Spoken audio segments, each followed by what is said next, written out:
अस्सलामु अलैकुम। मैं ज़मीर अहमद अंसारी और आप देख रहे हैं जेड न्यूज़ फॉर यू। अर्ज़ यह है कि आपने अपने channel Z news for you को अभी तक सब्सक्राइब नहीं किया है तो सब्सक्राइब करें और साथ में दिए हुए बेल आइकन को भी दबाएं, जिससे हमारी आने वाली सभी वीडियोस के नोटिफिकेशन सबसे पहले आपको मिल सकें। I know that we are heading into the politics officer and we will start with the policy question first. The Jal Jeevan Mission. In Arunachal, near 100% saturation. You said Northeast will be done in a few months. In UP, certain districts are now 100% saturation. How close are we to providing a tap in every household in India? जब अभी शुरू किया 2019 याद दिलाना चाहता हूँ 15 अगस्त को 2014 से 2019 के बीच में हमारे प्रधानमंत्री ने सामान्य आदमी के जीवन में परिवर्तन लाने के लिए जो इनिशिएटिव्स लिए थे कि इस घर वालों का होगा, कैसा चूल्हा देने का होगा, फाइनेंशियल इंक्लूजन का होगा, हर घर तक बिजली पहुंचाने का होगा, सैनिटेशन का होगा। उसके बाद 2019 में का दिन जो निश्चित रूप से जब कभी भी डेवलप हिंदुस्तान का इतिहास होता है तो उसके संरक्षण में मेरे प्रधानमंत्री जी ने उसे लाल किले के प्राचीर से अनाउंस किया कि हम देश के हर घर तक पीने का पानी पहुंचाएंगे। और उस दिन शायद यहाँ जितने लोग बैठे वो कल्पना नहीं कर सकते कि देश में केवल 16% घरों तक ही पीने का पानी नए के माध्यम से रिमेनिंग 84% घरों की माताएं बहनें जो है पानी लाने के लिए अपने सर पर मटका उठा करके बाल्टी उठा करके पानी लाने को मजबूर। मैंने तो अपने आंखों से देखा था आज मॉर्निंग जैसलमेर ये देश का सबसे सूखी इलाकों से है और मेरे पड़ोसियों में रेगिस्तान में मेरी माताएं बहनें 5 से 10 किलोमीटर नॉन मानसून सीजन में ड्राई सीजन अन्यथा 1-2 किलोमीटर सर पे मटका रख करके पानी लाने के लिए आवश्यक तो ये यात्रा पांचों की बहुत लंबी यात्रा होती थी। जीवन में 12-13 साल की उम्र से प्रारंभ होती थी और जब तक जैसे जैसे उम्र बढ़ती थी, शरीर की ताकत बढ़ती थी, क्षमता बढ़ती थी, वैसे वैसे मटकों की साइज बढ़ती थी और उसकी गिनती भी बढ़ती थी। छोटी मटकी से बड़ी मटकी के ऊपर से छोटी मटकी और फिर वो जो शुरुआत वाली मटकी वो ऊपर और ताउम्र वो मटकियां उसके सर पर हमेशा बनी रहती थी। जैसे जैसे शरीर वापस कमजोर होता था उसी क्रम में उतरती भी थी और 60-70 साल की उम्र में कमर जब झुकने लगती थी तब वो छोटी वाली मटकी तब भी ऊपर रहती। ऐसे अभिशाप से मुक्ति दिलाने के लिए उन्होंने कोशिश किया था कि देश के हर घर तक पीने का पानी पहुंचाए। और आज मैं प्रसन्नता के साथ भी कह सकता राज्य का विषय होने के बावजूद भी अलग अलग राज्यों की अलग अलग तरह की तैयारी होने के बावजूद आज देश के अनेक प्रदेश ऐसे हैं जहां 100% सैचुरेशन हो गया। गोवा 100% सैचुरेट हो गया, गुजरात 100% सैचुरेट हो गया, पंजाब 100% सैचुरेट हो गया, तेलंगाना 100% सैचुरेट हो गया, Himachal Pradesh 100% saturate saturation report कर दिया, अंडमान एंड निकोबार में 100% सैचुरेशन रिपोर्ट कर दिया, और जो 16% के आसपास आंकड़ा था 3 करोड़ 23 लाख लोग वो बढ़कर के अब 65% को लगभग छू गया। मुझे लगता है कि आजादी से लेकर के 2019 के दिसंबर तक जिसके माननीय प्रधानमंत्री जी ने गाइडलाइंस इशू किया था और हमने काम करना प्रारंभ किया था उस दिन कुल मिलाकर के देश के जितने कनेक्शन थे वो 16% से कुछ अधिक थे। वहां से लेकर के पिछले इस 4 साल की यात्रा और 4 साल में तो अभी दिसंबर तक के 5-4 मास भी बाकी इस 4 साल की यात्रा में हम लोग लगभग 65% तक पहुंचे, 66-100% पहुंची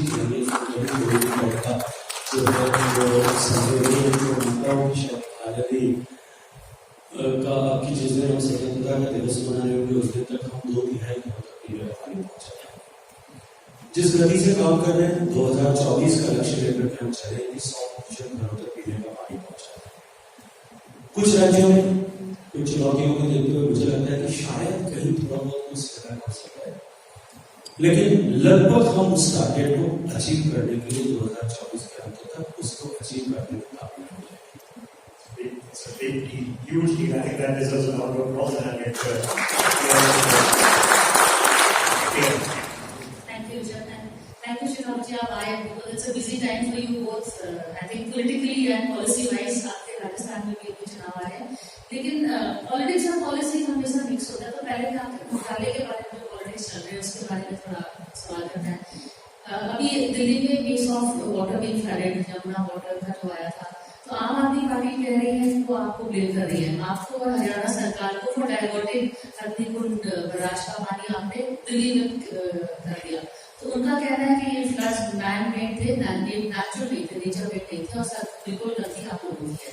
तो इसका कैसे आप उनको याद करेंगे? देखिए, वैसे आम आदमी पार्टी ने जो प्रतिक्रिया व्यक्त की है ये कोई अप्रत्याशित नहीं है। जब कभी भी आम आदमी पार्टी अपने जिम्मेदारी को डिलीवर करने में विफल हुई है तब उन्होंने बहुत शातिराना अंदाज में अपनी विफलता का ठीकरा दूसरों के सर पर फोड़ने का हमेशा प्रयास किया। माननीय मुख्यमंत्री अरविंद केजरीवाल जी ने एक पत्र लिखा माननीय गृहमंत्री जी, और उस पत्र के साथ में ये सारा जो है राजनीतिक विवाद शुरू। उन्होंने लिखा कि हथनीकुंड बैराज से थोड़ा की पानी रुकवाया जाना चाहिए, इसको रेगुलेट किया जाना चाहिए ताकि दिल्ली में यमुना का जलस्तर घटे। सामान्यतः मैंने कई बार देखा है टीवी चैनल्स में अलग अलग तरह के मीडिया प्लेटफॉर्म्स पर बात करते हुए कि अरविंद केजरीवाल साहब अपने आप को पढ़ा लिखा होने, IIT का ग्रेजुएट होने का दम अभिमान करते हैं और दूसरों की डिग्रियों पर कई संदेह व्यक्त करते दिखाई देते हैं। मुझे लगता है कि एक बार IIT के एंट्रेंस मैकेनिज्म को या एग्जिट मैकेनिज्म को चेक करने के लिए वेरीफाई करने की जरूरत है। अगर इतनी सामान्य सी विजय उनकी बुद्धि में नहीं है। हथनीकुंड बैराज है, उन्होंने खुद देते हैं, बैराज में किसी तरह का स्टोरेज नहीं होता। हम सभी सामान्य तरह से जानते हैं कि बांध और बैराज में फर्क होता है, जो इंजीनियर को जानना ही होता है। बैराज से डायवर्जन के लिए काम आता है कि दोनों नहरों में दोनों तरफ जो नहरें निकल उस हथनीकुंड बैराज के परिप्रेक्ष्य में बात करो या कहीं एक नहर निकल रही होगी उसमें पानी रोक करके उधर डाइवर्ट कर दिया, जैसे कितना हो गया 3,58,000 क्यूसेक जिस दिन हाईएस्ट पानी फ्लो हो रहा था उस दिन फ्लो रेट था पानी, जितना पानी आ रहा था उसी जो है क्वांटम में पानी, बैराज में तो पानी रोकने की क्षमता नहीं थी, अलग तो उसके ऊपर से निकल करके आने वाला था, उतना ही पानी जो है कह करके आना था, उसका किसी तरह से रोका नहीं जा सकता। दूसरे दिन उन्होंने एक नया विवाद कर रखा, ये चाहते हुए कि मैंने राउंड गोल कर दिया, सेल्फ गोल कर दिया। कुछ आम आदमी पार्टी के अति उत्साही लोगों को सुयोजित रूप से वहां भेजा गया और ये कहा गया कि उत्तर प्रदेश की तरफ जाने वाली नहर से पानी नहीं छोड़ा जा रहा है, नहर में पानी नहीं छोड़ा जा रहा है, वो सूखी उसका वीडियो अपलोड किया गया, इसके कारण से दिल्ली में पानी। फिर मुझे उनकी बुद्धि क्षमता पर कहीं संदेह लगा। उस नहर की कैपेसिटी जो है वह मुश्किल 6-7 हजार क्यूसेक, 3,58,000 क्यूसेक फ्लोरेट था, उसमें से 7,000 क्यूसेक पानी अगर उस नहर में जाता तो उससे कितना प्रभाव पड़ेगा, और 7,000 क्यूसेक उस नहर में पानी छोड़ा जाता। जब इतनी तेज बरसात हो रही थी तो उस नहर को जिस क्षेत्र को सिंचाई करती है उस हर एक किसान के खेत में पहले से अतिवृष्टि से पानी भरा था, कोई एक बूंद भी पानी लेने को तैयार नहीं था। तब उस नहर में पानी छोड़ करके नहर तोड़ने के सवाल क्या किया जा सकता है। वैसे भी सामान्य ऑपरेशनल टर्म जो है, प्रोटोकॉल ऑफ कैनाल ऑपरेशन जो है, वो ये कहता है कि इस तरह के तेज बहाव के समय कैनाल को बंद कर देना चाहिए, कैनाल ऑपरेशन को, क्योंकि तेज बहाव के साथ जो बोल्डर्स पत्थर ये सब बह करके आते हैं तो कैनाल किसी तरह से डैमेज नहीं। जब कोई पानी लेने वाला नहीं था, कैनाल के स्वास्थ्य को चुनौती थी और उसमें पानी डालने से कोई लाभ भी नहीं हुआ, तो उसको लेकर के क्यों राजनीतिक विवाद किया करा गया। मैंने पहले दिन कहा था, जब मुझे जैसे ही विषय संज्ञान में आया, मैंने आदरणीय केजरीवाल साहब को फोन किया, LG साहब को फोन किया, चीफ सेक्रेटरी को फोन किया, और मैंने तीनों से कहा कि देखिए ये सियासत का समय, मैंने केजरीवाल साहब से आग्रह से कहा ये सियासत का समय नहीं है, ये राहत लेने का समय, राहत प्रदान करने का समय, और या फिर सबक लेने का समय। देखिए नेचुरल डिजास्टर को भी बताऊं, नेचुरल डिजास्टर जो है इस तरह के अतिवृष्टि के समय में दुनिया के बड़े विकसित देश, हम सब हर साल में ऐसे 3, 4, 5 इंसिडेंट्स एपिसोड देखते हैं कि उनके सामने सारी व्यवस्थाएं दर्शाई जाती है। प्रकृति की ताकत के सामने हम सब लोग जो है वो बने हैं, हमारे एफर्ट्स भी बहुत छोटे हैं। दिल्ली में पिछले 1978 के बाद में हाईएस्ट फ्लड जो है ऑब्जर्व किया। पिछले 100 साल में अगर देखो तो हाईएस्ट पानी जो आया है वो दिल्ली में लगभग 7 लाख क्यूसेक यमुना में पानी बहा है। यमुना का इतिहास उठा करके देखें, पिछले 500 साल का इतिहास उठा करके देखें तो लगभग 9,50,000 क्यूसेक पानी बहा है 500 साल। अभी 3,58,000 क्यूसेक था।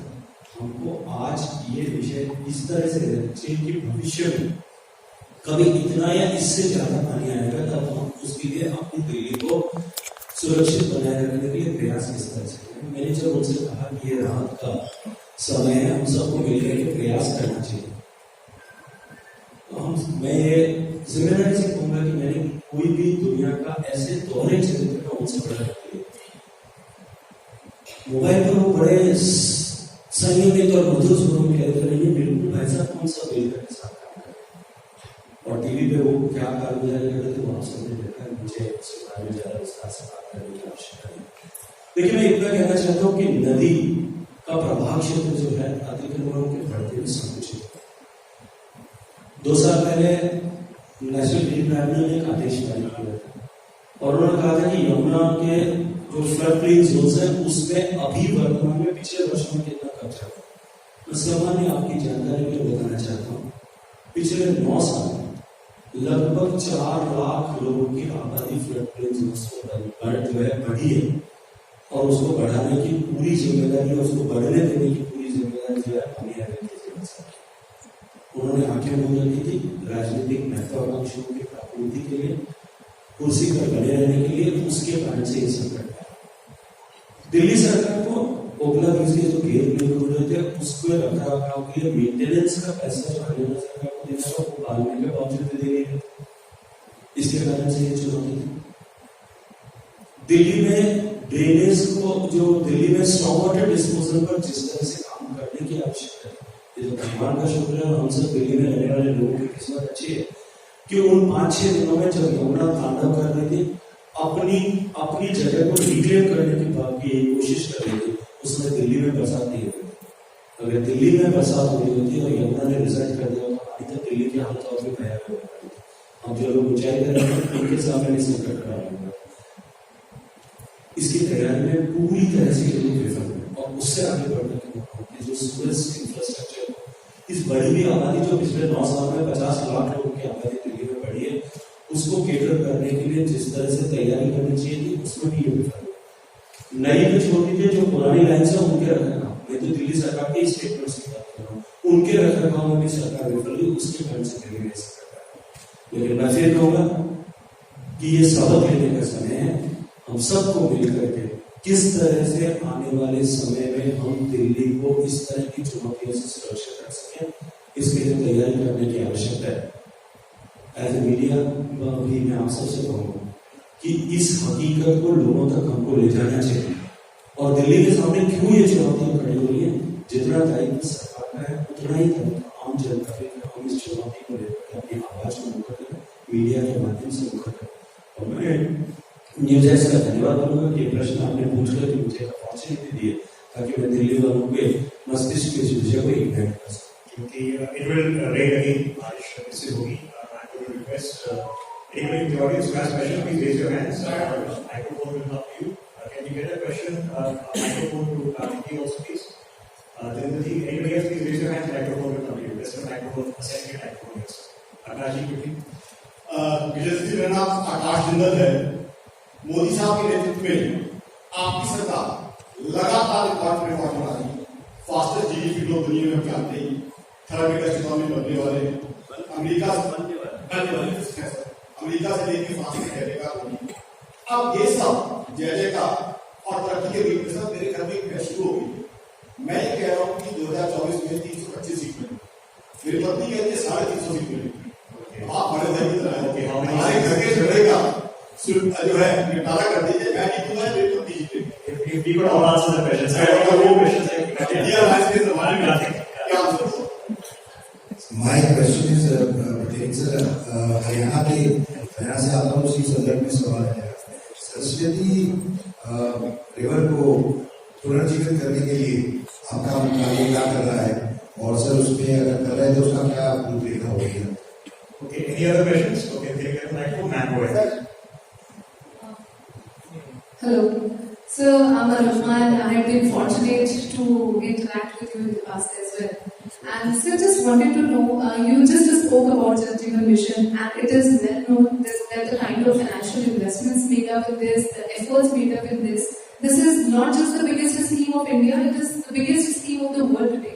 So, how do you see, what are the key 3 pillars which you define, will differentiate it from many other schemes which we have in the water domain? I thought सबसे पहला सवाल होगा भारत और इंडिया के board में, but लेकिन सवाल different direction में चले गए। ओके, अवेलेबल जी कितनी सीटें 2024 में? ये जो 3 प्रश्न पूछने के, आपने प्रश्न पूछने के लिए कहा था, तो मुझे भी लगा कि सारे प्रश्न पॉलिटिकल है। भाई साहब ने सिर्फ घर के झगड़े को पॉलिटिक्स के साथ जोड़ा।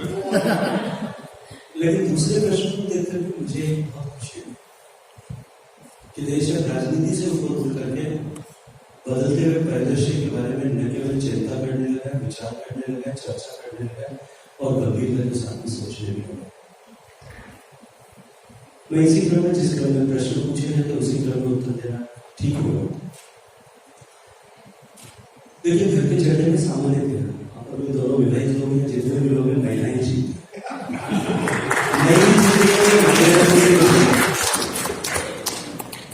हमारे प्रधानमंत्री जी ने अभी एनडीए की मीटिंग का भाषण जो दिया था, एक बार सुन लीजिएगा। उन्होंने कहा था कि आपकी बात पहले हमको 34% मत मिला था, फिर 45% मिला था, और आपकी बात 50% मिला। और जब 50% मिलेगा तो आपकी पत्नी को, आपको अगर आप गलती से अपनी शर्त लगाई तो आपको कामयाबी मिलेगी। सरस्वती सर हरियाणा।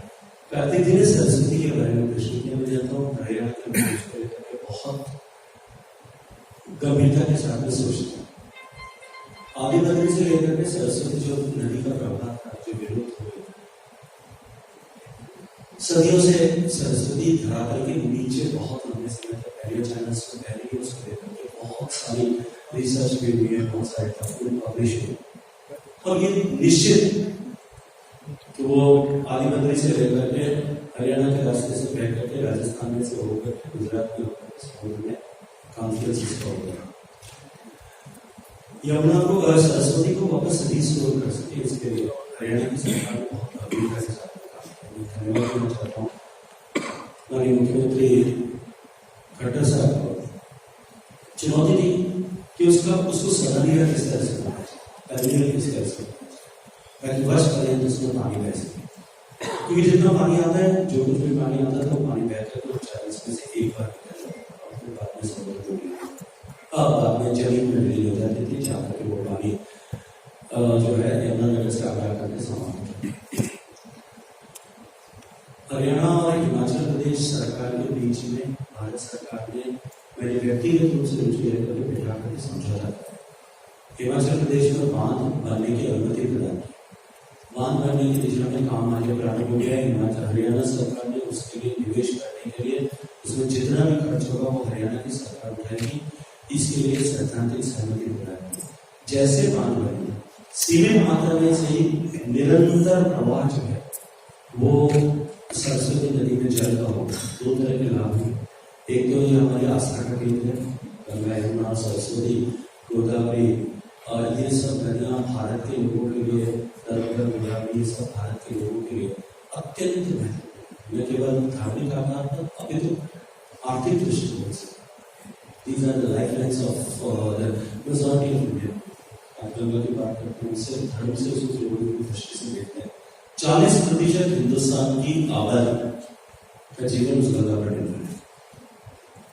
निश्चित रूप से सरस्वती के प्रभावमान हो जाने के बाद एक तरफ आस्था के केंद्र पुनर्जीवित हो गए, और साथ ही साथ में बहुत बड़े भूभाग का ग्राउंड वाटर रिचार्ज उसके माध्यम से होगा। निश्चित ही एक युगांतरकारी घटना इस सरस्वती को पुनर्जीवित करने के साथ में होगी और इसके साथ एक नई दृष्टि देश को उत्पन्न होगी कि हम इस तरह से अपनी छोटी छोटी कोई भी सारी यूनिट्स जिनको हमने देखते देखते खोले उन सबको वापस जो है रिचार्ज करके रिजुविनेट कर सकते। ओके, तीसरा प्रश्न था बाबा जी ने जर्जिकल मिशन को लेकर के पूछा। लेकिन जर्जिकल मिशन की जब मैं चर्चा कर रहा था तो मैंने कहा कि 3 करोड़ 23 लाख से शुरू होकर के लगभग 12 करोड़ 80 लाख के आसपास पहुंचने वाले हैं।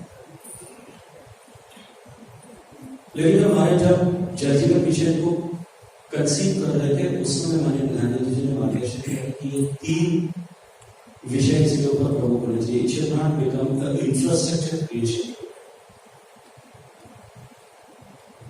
पहली चीज उन्होंने कही कि quality of water, drinking water, that is very important. हम सब जानते हैं पानी हमारे जीवन का सेहत का आधार है, लेकिन देश में हजारों हैबिटेशन ऐसे, हजारों 50,000 से ज्यादा हैबिटेशन ऐसे थे जहां पीने का स्वच्छ जल उपलब्ध नहीं है। और एक माँ के दर्द की कल्पना करके देखिए, जो ये जानती है कि पानी है जो पिलाने के लिए अपने बच्चों को लेकर के सर पे ढूंढ कर ला रही हूँ, अपने पति को लेकर के लेकर आ रही हूँ, अपने माता पिता के लिए लेकर के आ रही हूँ, अपने अन्य परिवारजनों के लिए लेकर के आ रही हूँ, ये उनके जीवन में हमेशा हमेशा के लिए कोई डेफिशिएंसी क्रिएट करता है, लेकिन फिर भी वो पिलाने के लिए मजबूर है।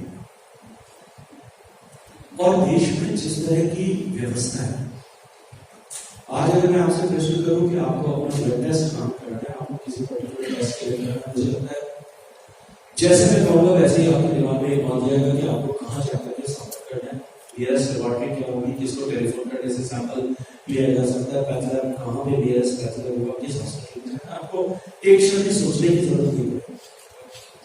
लेकिन मैं ये कहूँ कि आपके जीवन के लिए उतना ही क्रिटिकल पीने का पानी है, और उसको आप आपके घर में कैसा पानी आ रहा है उसकी गुणवत्ता की जांच काम करेंगे तो शायद मुझे लगता है कि आपको बताएंगे।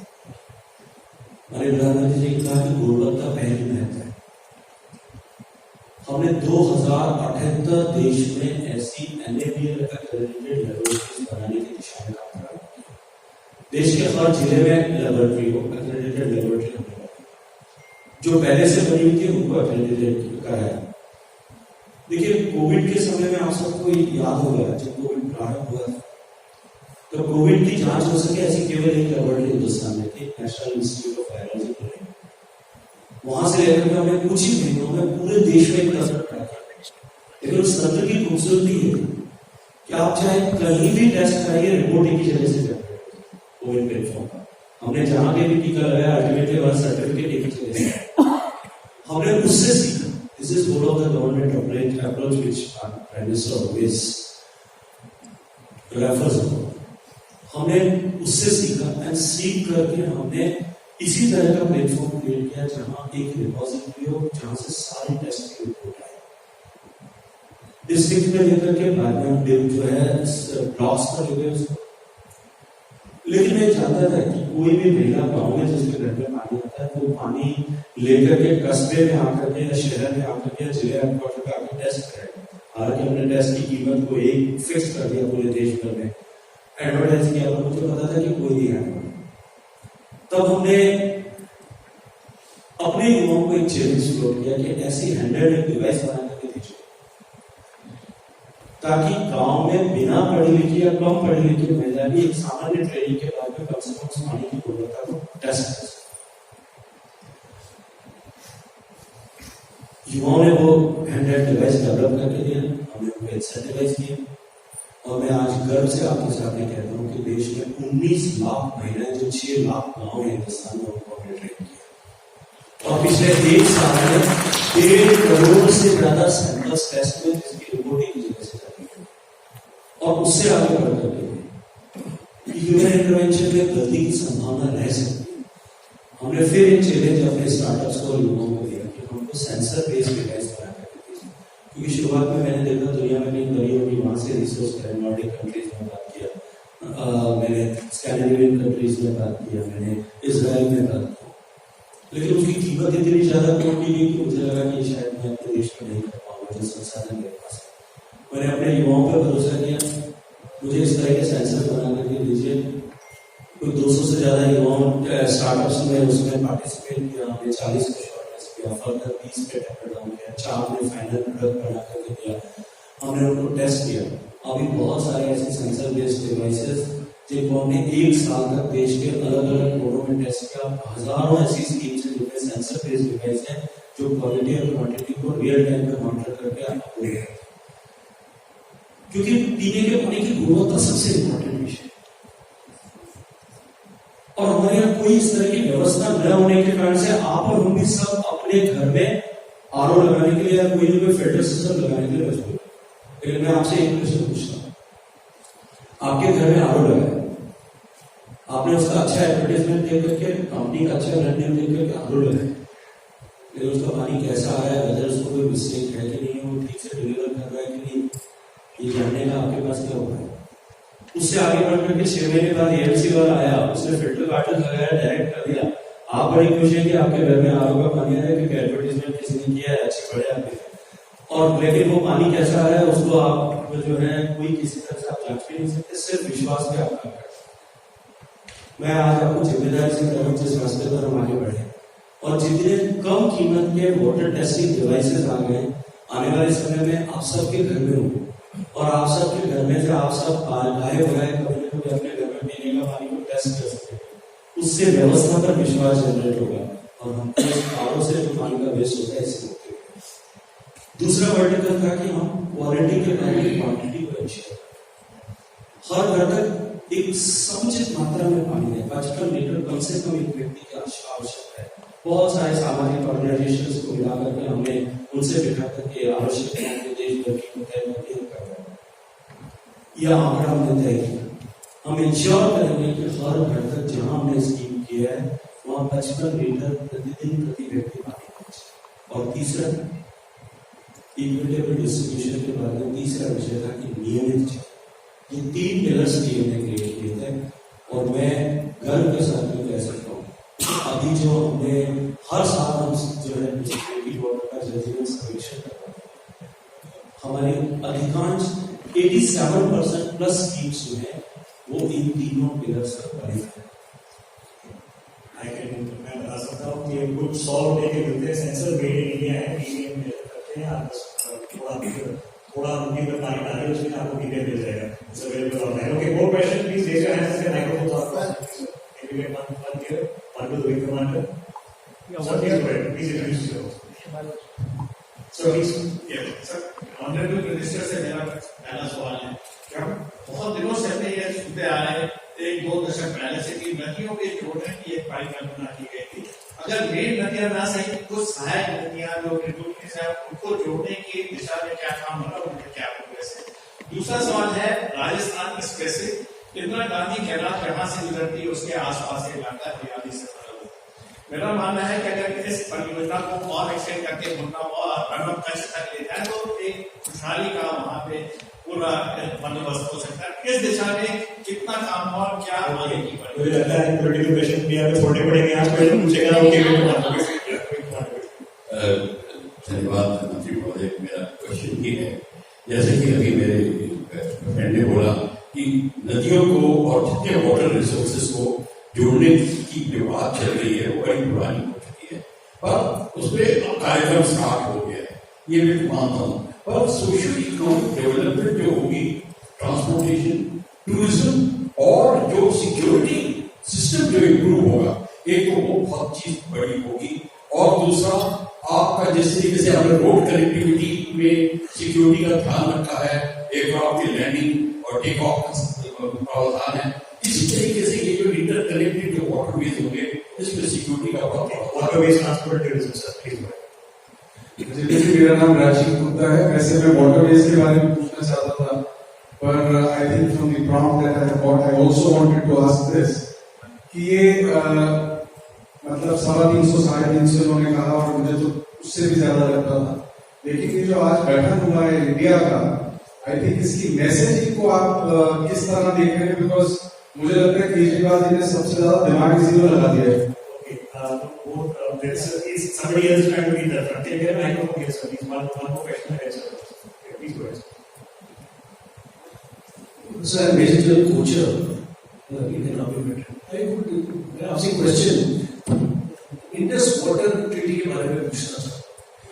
1960 में हमने ये पाकिस्तान के साथ ट्रीटी करी थी and we have given them rights of water. हमारे देश से पाकिस्तान में जाता है। क्या अभी टाइम आ गया है इस ट्रीटी को रिविजिट करने के लिए और गवर्नमेंट इसके बारे में क्या सोचती है?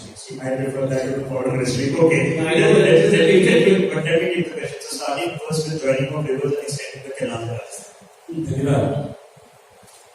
माननीय अटल जी ने देश में देश अटल जी के आंखों से देश के सरकार कि सरप्लस बेसिन से डेफिसिट बेसिन में पानी ट्रांसफर किया जाए, क्योंकि आप जानते हैं देश में लगभग 15-16% हिस्सा ऐसा है जहाँ मसाल बांटा है और लगभग उतना ही हिस्सा ऐसा है जहाँ मसाल सूखा पड़ा है।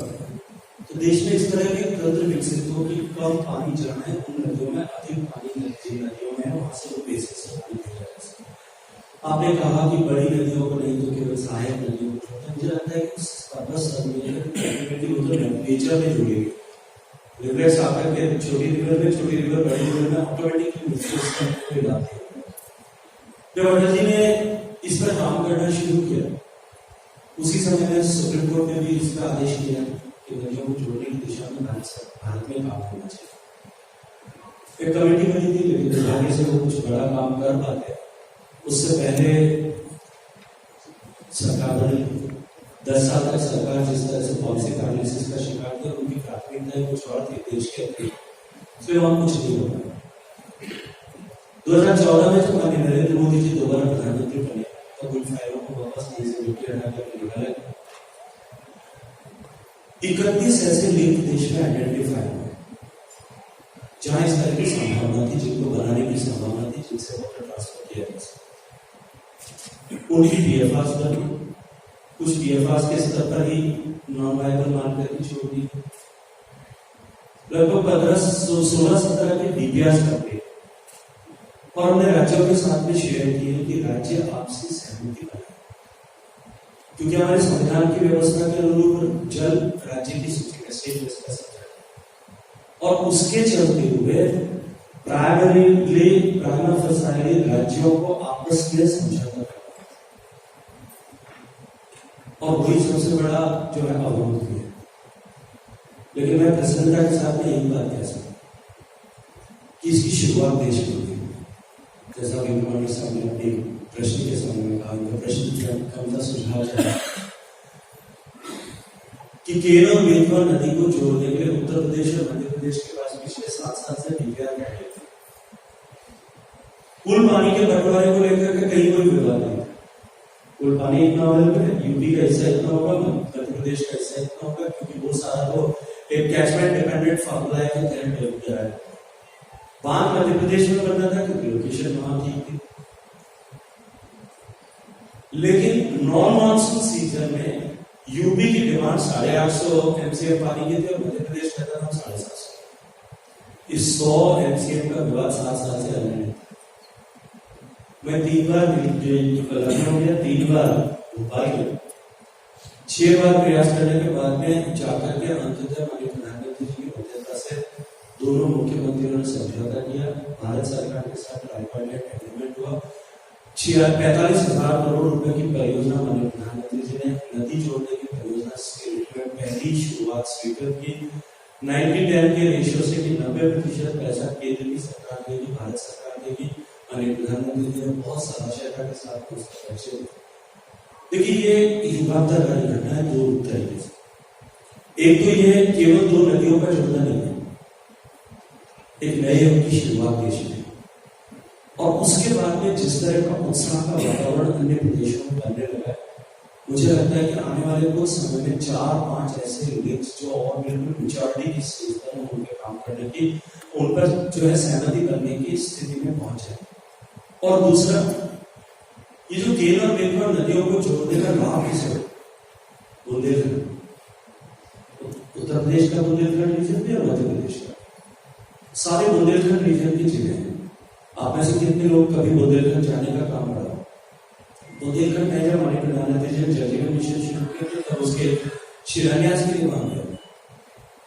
वहाँ माताओं बहनों से बात करते करते मुझे एक कहावत उन्होंने लोकल जो वहाँ लोकल डायलेक्ट में बोली जाती है उस कहावत की अंतिम पंक्ति थी, कसम मर जाइए पर बगरी नहीं फूटे। कि बेशक मेरे पति का निधन हो जाए, मेरी मटकी नहीं फूट जाए। अब इस एक 4 शब्द में जो है उस महिला का दर्द, उस क्षेत्र का दर्द, उस क्षेत्र के जीवन का परिवर्तन, उस क्षेत्र में जीवन में 2 लाख हेक्टेयर से ज्यादा नई सिंचाई का क्षेत्र सृजित होगा। प्यासे खेतों की प्यास जो वर्षों से नहीं बुझी वो बुझेगी, और वहां पीने का पानी नियमित निरंतर पानी मिलेगा। तो उसकी सुविधा तो हमने जरूर मिशन तय कर दी है, लगभग उसका काम भी पूरा हो गया। लेकिन वो लगभग 62 लाख लोगों की आबादी को हमेशा तक पीने के पानी की चिंता से मुक्ति मिलेगी। वहाँ की आने वाली पीढ़ियों में उन बेटियों को, माताओं बहनों की वो जो पुरानी कहावत थी उसको भुला देना पड़ेगा। इसलिए निश्चित रूप से उस दिशा में हम आगे बढ़े हैं। जो आपने IGNP के विषय में आपने प्रश्न किया था, इंदिरा गांधी नहर परियोजना से निश्चित रूप से लाभ है। आपने कहा कि इस नहर को आगे बढ़ा दिया जाएगा, अच्छी तक ले जाया जाए। नहर बनाने से समाधान नहीं होता है, नहर में पानी की अवेलेबिलिटी और पानी की अवेलेबिलिटी का जो संकट है, जितना पानी है, जिस तरह से हाइड्रोलॉजी चेंज है, उसके कारण से जिस तरह से क्लाइमेट चेंज की इम्पैक्ट हुआ, उसके कारण से जो रेनफॉल पैटर्न चेंज हुआ, उसके कारण से अभी जितना पानी राज्यों के बीच में बंटना चाहिए उसमें भी अभी जो है संकट कई वर्षों में देखा जाता है। इसलिए इसको केवल आगे बढ़ा देने से समाधान नहीं हो। आने वाले समय में किस तरह से और पानी को वहां रोक सके, इस पर इस दिशा में काम करेंगे, तब जाकर के हम इस दिशा में आपके सोच भी प्रारंभ कर पाएंगे।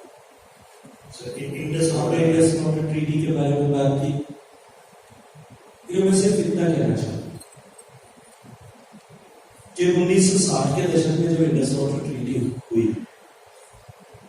मैंने इंडस वाटर ट्रीटी की फाइलें एज ए स्टूडेंट भी पढ़ी थी, जितना अवेलेबल था, जो बुक्स किताबों में जो लेते और मंत्री बनने के बाद में क्योंकि मेरा एक्सेस बहुत ज्यादा हो गया तो उनको भी पढ़ा है। मुझे किसी भी स्ट्रेच ऑफ इमेजिनेशन से उन लोगों की बुद्धिमत्ता समझ में नहीं आती जिन्होंने मात्र इस आधार पर कि किस हिस्से पाकिस्तान जो हिंदुस्तान से टूट करके अलग हुआ, मात्र 20% हिस्सा भी नहीं था, और वो पूर्वी पाकिस्तान को छोड़कर वो और भी कम था। उन हिस्सों में जो बंटवारा हुआ उस समय, जो existing water distribution system, irrigation system बना हुआ था, मात्र उसके आधार पर देश का पानी बढ़ गया। भविष्य देश में पानी का नया आवश्यकताएं कहाँ बनेगी, कैसे बनेगी, इसके बारे में कहीं कोई विचार नहीं। 68% पानी पाकिस्तान को मिला, जो 3 नदियां पाकिस्तान की तरफ बहती है, झेलम, चनाब से, उनमें 68% पानी था, और केवल 32% पानी हिंदुस्तान के नसीब में आया, रावी से। अगर उस समय कहीं बुद्धिमत्ता का परिचय दिया होता तो शायद आज ये भारत को दे देगा। लेकिन ये 32% भी इसलिए मिल रहा है कि बीकानेर के स्वर्गीय महाराजा गंगा सिंह जी ने उस समय अंग्रेजों के समय में समझौता करके 3 राज्यों से और फिरोजपुर से हैदराबाद बना करके एक कैनाल बीकानेर तक, गंगानगर तक बना, और उसके आगे के हिस्से को प्रोस्पेक्टिव कमांड मानते हुए हमको रावी नदी मिली, अन्यथा रावी भी शायद हमारे पास नहीं। अब this Indus water treaty is being treated and considered as the holiest treaty in the world. 3 बार प्रत्यक्ष युद्ध और 1971 के बाद में निरंतर अप्रत्यक्ष युद्ध के बाद में भारत ने कभी अपनी तरफ से इस ट्रीटी को तोड़ने की ऐसी कोई चर्चा नहीं की, उसका सम्मान किया। ये भारत की अंतरराष्ट्रीय संधियों के प्रति सदाशयता और सम्मान का द्योतक है। अभी पाकिस्तान ने कुछ विवाद खड़ा किया है, वो न्यायालय में विचार दी है, इंटरनेशनल कोर्ट ऑफ जस्टिस में उसके ऊपर बात हुई, इसलिए मुझे अभी क्योंकि न्यायालय में विवादित है, इसलिए मुझे इसके ऊपर ज्यादा टिप्पणी करना अनुकूल नहीं होगा। कभी समय आएगा तो उसके बारे में और ज्यादा विस्तार से चर्चा। ओके, प्रिया जी, बिफोर का सवाल इसके बीच में एक सवाल भारत इंडिया वाले वो सवाल प्रिया वाले भी कॉपरेट आप एक बार पूछ लें उसके बाद में मुझे लगता है आप भी वहीं के होंगे। राजस्थान में लगे। लेकिन मैं पॉइंट ऑफ ऑर्डर पहले रेज करना चाहती हूँ। आपने वो महिला का दर्द तो समझा, वो पति जिसकी बीवी कह रही है लेट द हस्बैंड डाई, मेरा भटका ना पड़े। Okay, sir, please, let's address the Bharat India. Bharat India and Rajasthan Darshan, whichever one you want to do first. चलिए, भारत अभी नया 2 दिन से बात खड़ी हो रही है इंडिया। ये जितने सारे लोग वहां इकट्ठे हुए हैं, मैं एक बार पूछना चाहता हूँ, क्या नकाब लगाने से 4 चरित्र चेहरे बदल? क्या हिंदुस्तान 75 साल का लोकतंत्र जहां हो गया, हिंदुस्तान का मतदाता इतना मेच्योर हो गया है कि वो उनके चरित्र भी जानता है, चाल भी जानता है, चेहरे भी पहचानता है, चाहे वो कितनी भी तरह का आता है। जो लोग भारत के बांटने वाले ताकतों के साथ में खड़े हैं, जिन्होंने जवाहरलाल नेहरू विश्वविद्यालय में खड़े होकर के अफजल हम शर्मिंदा है, तेरे कातिल जिंदा है, ऐसे नारे लगाने वालों का समर्थन किया। देश का सम्मान देश के बाहर जाकर के घटाने के लिए काम किया। देश की सेनाओं के आत्मसम्मान को घटाने के, उनके मनोबल को तोड़ने की सर्जिकल स्ट्राइक और एयर स्ट्राइक के बाद में जो है वो कुकृत्य किया, जिन्होंने दोनों हाथों से देश को लूटा, देश के संसाधनों को लूटा, जिनकी सरकारों के समय में लाखों लाख करोड़ रुपए के घोटाले। क्या मात्र इंडिया का एक ऐसा शगुफा छोड़ करके देश की जनता के आपको को भरा देगा? मैं फिर वहीं आ जाता हूँ कि पत्नी जो है, मैं उनकी बुद्धिमत्ता का सम्मान करता हूँ कि उन्होंने जिस तरह से सोचा है, देश अब ऐसे लोगों के झांसे में खिलाड़ी नहीं है।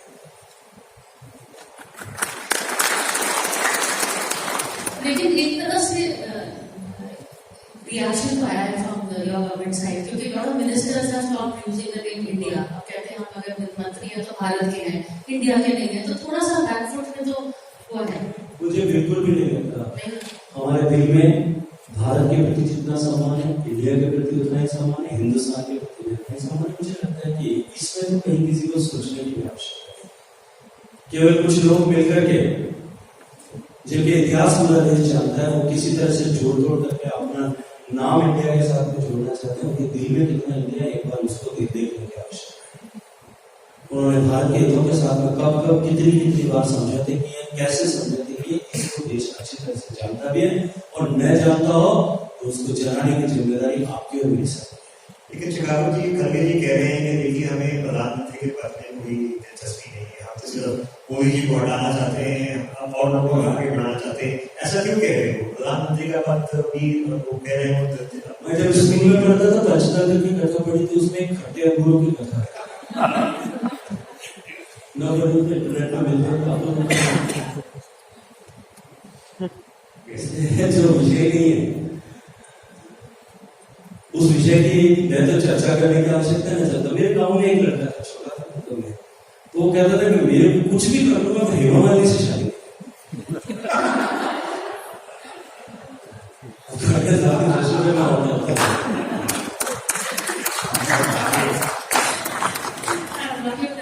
बच्चे थे, स्कूल में बच्चे क्योंकि उस समय हेमा मालिनी जी आज दुनिया की सबसे खूबसूरत महिलाओं की भगवान के ऊपर वसील करता है। आप कुछ राजस्थान को जी, राजस्थान में कांग्रेस के बारे में कहते हैं कि 2 गुट है, एक अशोक गहलोत वर्सेस सचिन पायलट। लेकिन ये अशोक गहलोत वर्सेस सचिन पायलट की फाइट बीजेपी में भी आ रही है। जैसे कि वसुंधरा राजे सपोर्ट्स अशोक गहलोत एंड आप प्रेफर करते हैं सचिन पायलट को। What is so personal between you and Ashok Gehlot? क्या आपने उनके बेटे को हराया इसलिए? देखिए, पहली बात तो आपका ये कहना मैं बिल्कुल उसको सिरे से खारिज करता हूं कि हम किसी को पसंद करते हैं, चाहे वसुंधरा जी हो, चाहे सचिन। हमारे कांग्रेस पार्टी का हर कार्यकर्ता जिसकी आइडियोलॉजी ही भारत को बांटनी है, और भारत को बांटने का मजहब के आधार पर बांटने, फिजिकल भारत को बांटने का सोच भी नहीं पाएगा। भारत को मजहब के आधार पर बांटने में, बांट करके अपनी राजनीतिक महत्वाकांक्षाओं को पूर्ति करने में, भारत को अमीर गरीब के आधार पर बांटने में, भारत को जाति के आधार पर, भारत को बोली के आधार पर, भारत को भाषा के आधार पर बांटने का जिन्होंने काम किया, वो लोग हमारे लिए कभी प्रिय और प्रणम्य नहीं हो सकते। दूसरा विषय जो आपके प्रश्न का दूसरा हिस्सा था कि अशोक गहलोत साहब को मुझसे परहेज किया। मुझे लगता है कि गहलोत साहब क्योंकि मेरे शहर और मेरे क्षेत्र के सबसे बड़े नेता पुराने नेता हैं, अभी उनके पार्टी में नेता कोई शायद है जो थे उनकी पार्टी, उन सबको भी उन्होंने किस कुटिलता और क्रूरता के साथ में समाप्त किया है, इसके इतिहास में सब जानते हैं। अब उनके अस्तित्व को चुनौती जिस तरह से मिली, देश का प्रधानमंत्री नरेंद्र मोदी जी को बनाने के लिए जोधपुर की जनता ने, जोधपुर के मतदाताओं ने जिस बेरहमी के साथ में उनके बेटे को मुख्यमंत्री का पुत्र होने के बावजूद भी और मुख्यमंत्री के कुल चुनाव के दिनों में 15-17 दिन जोधपुर में बिताने के बावजूद, और मैंने तो अखबार में पढ़ा, तब मुझे रियलाइज हुआ कि कुल मिलाकर के जितनी मीटिंग्स उन्होंने पूरे राजस्थान में पूरे चुनाव अभियान में की, उसकी 75% केवल अपने बेटे की कॉन्स्टिट्यूएंसी की 162 मीटिंग में शायद ऐसा लगता था, 4 साल में शायद भूल सकता हूँ, 162 मीटिंगों में से 122 मीटिंग्स केवल जोधपुर लोकसभा क्षेत्र में। उसके बावजूद भी जिस तरह से जोधपुर की जनता ने 2,75,000 रुपए से नकार दिया, और वो जो झंडाड़ा था, वो झंडाड़ा शायद अभी भी उनके काम में पूछ रहा था ना, इसलिए वो कितना सकता है।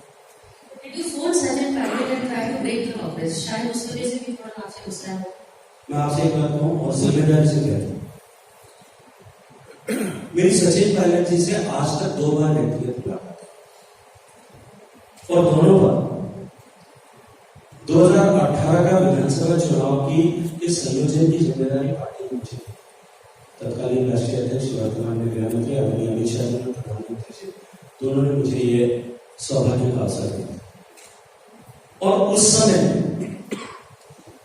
चुनाव के समय में जो बाई पार्टीजन और पार्टीजन जो डिबेट्स होती है, उन डिबेट्स में भी आमने सामने बैठ करके किसी एक प्रोग्राम, दोनों ही बार प्रोग्राम में एक बार मेरा सेशन उनसे पहले था और एक बार वो पीसीसी राजस्थान का चुनाव संयोजक था, और एक बार उनका सेशन मेरे से पहले था। वो खत्म करके जाते और एक बार मैं खत्म करके जा रहा था, तब हम रास्ते में नमस्ते करके निकले।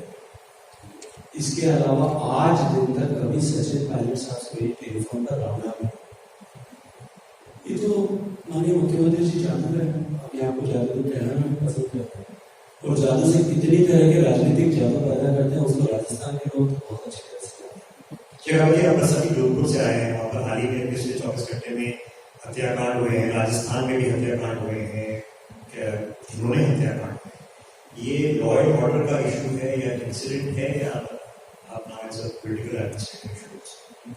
दुर्भाग्यपूर्ण है, आज तड़के सुबह ही एक परिवार के 4 लोगों की झगड़ने आते हैं, हत्या करके उनको चलाने का प्रयास किया। सबसे छोटी बच्ची शायद मुश्किल 3-4 साल की जिंदा जाती है। 3 दिन पहले विश्वविद्यालय के प्रांगण में सुबह 4 बजे एक दलित नाबालिग बच्ची के साथ में 3 दलितों ने, 4 लोगों ने दुर्व्यवहार किया, गैंगरेप किया।